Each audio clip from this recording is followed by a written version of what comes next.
Bonjour à tous, bienvenue dans cette nouvelle vidéo, j'espère que vous allez bien. Aujourd'hui, on se retrouve pour découvrir un smartphone super intéressant, super concurrentiel. Il s'agit du dernier smartphone proposé par la marque Realme, à savoir le GT Master Edition, un smartphone plutôt sympa qui offre en plus d'une fiche technique plutôt solide, un design assez atypique et je vous propose de découvrir ça ensemble. C'est parti. Alors au niveau du coffret, on va pas se mentir, ça ne change pas vraiment de la version que je vous ai déjà présentée sur la chaîne, à savoir le Realme GT classique, un smartphone bien évidemment compatible 5G.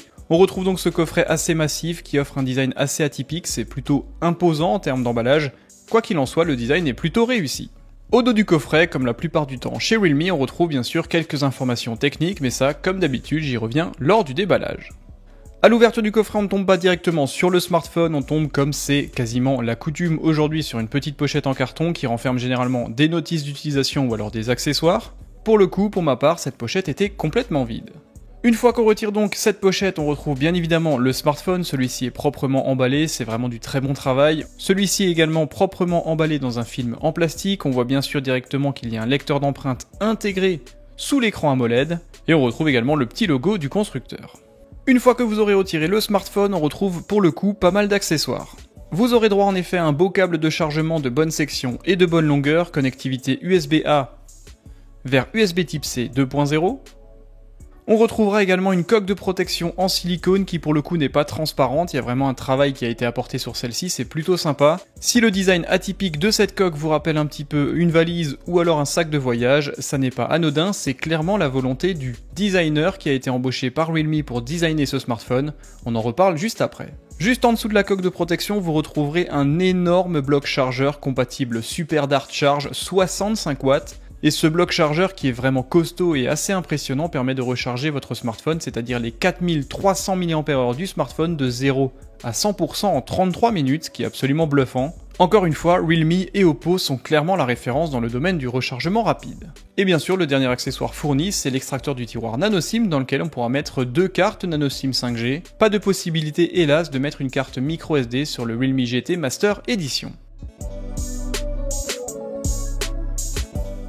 Voilà pour les accessoires fournis avec le dernier smartphone proposé par Realme. Vous avez certainement remarqué qu'il n'y avait pas d'écouteurs fournis d'origine dans la boîte. Rassurez-vous encore une fois, si vous l'achetez dans un commerce en France, vous aurez forcément les écouteurs fournis. Là encore une fois, c'est directement un smartphone destiné à la presse et aux youtubeurs, du coup il n'y a pas forcément des coffrets complets ou alors représentatifs de la réalité. Donc aucune inquiétude sur ce point, vous aurez bien sûr des écouteurs.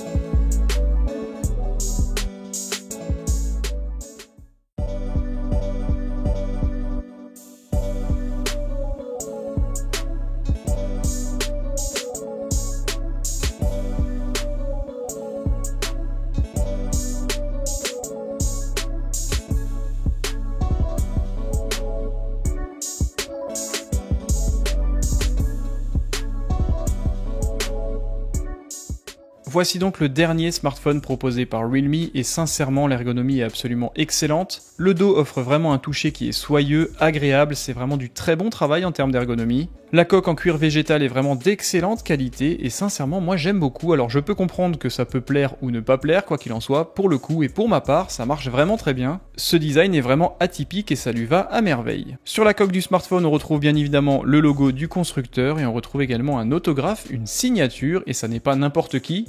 On parle de Naoto Fukazawa et c'est un célèbre designer industriel japonais qui s'est inspiré d'une valise pour vraiment concevoir le dos de ce smartphone. C'est vraiment très réussi, il y a vraiment un aspect voyage. D'ailleurs, ce coloris s'appelle Voyager Grey et c'est vraiment très réussi.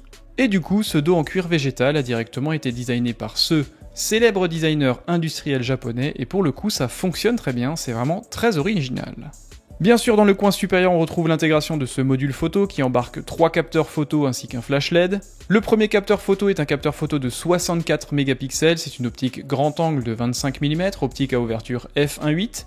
Bien évidemment, la technologie de pixel binning fait partie de la technologie de ce capteur, du coup ça génère des photos de 16 mégapixels avec des photosites 4 fois plus grands, toujours dans un souci de capter plus de lumière pour avoir des photosites virtuellement 4 fois plus grands et éviter au smartphone d'avoir à monter en ISO et générer des photos bruitées, et pour le coup les premiers résultats sont plutôt encourageants.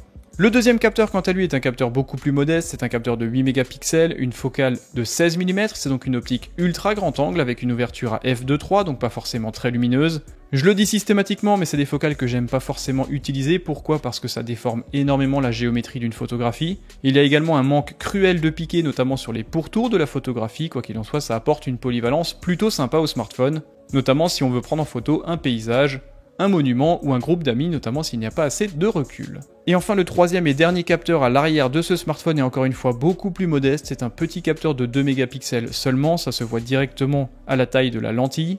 Et ce capteur de 2 mégapixels avec une optique à ouverture f2.4 est simplement destiné à faire de la photographie macro avec une zone de mise au point fixe à 4 cm.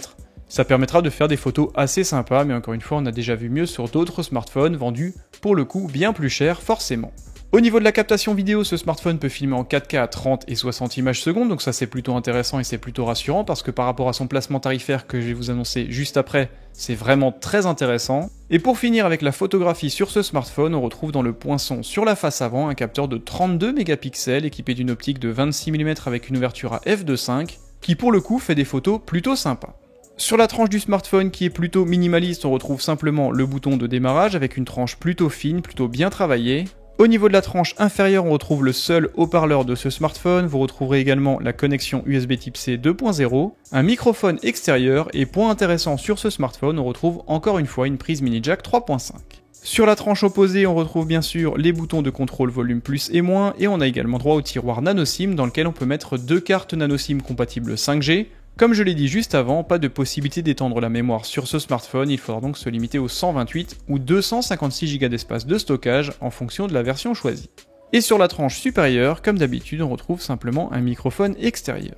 Sur la face avant de ce Realme GT Master Edition, on retrouve la pièce maîtresse de ce smartphone, c'est un superbe écran de 6,43 pouces, technologie Super AMOLED, définition Full HD+, avec une densité de 410 pixels par pouce, une finesse d'affichage tout à fait excellente pour les utilisations qu'on a avec un smartphone, et cerise sur le gâteau, cet écran offre en plus un taux de rafraîchissement à 120 Hz. Vous l'aurez compris, c'est donc un très bon smartphone au niveau de l'écran.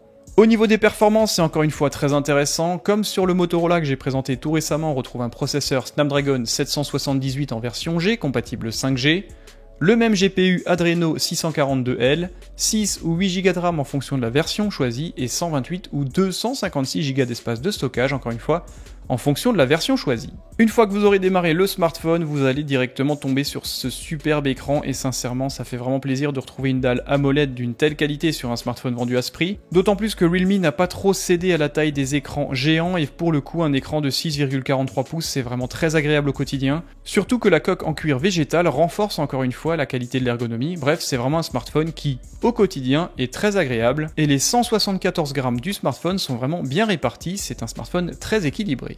Au niveau de l'autonomie, j'en ai parlé juste avant, mais c'est un smartphone qui est vraiment endurant grâce à une belle batterie de 4300 mAh, vitesse de rechargement de 0 à 100% en 33 minutes grâce à la technologie Dart Charge 65 watts. Au niveau de la connectivité, c'est également très bon, ce smartphone est bien sûr compatible 5G, Bluetooth en version 5.2, un module Wi-Fi en version 6, un module NFC, Dual SIM 5G et une connexion physique USB Type-C plus mini jack 3.5.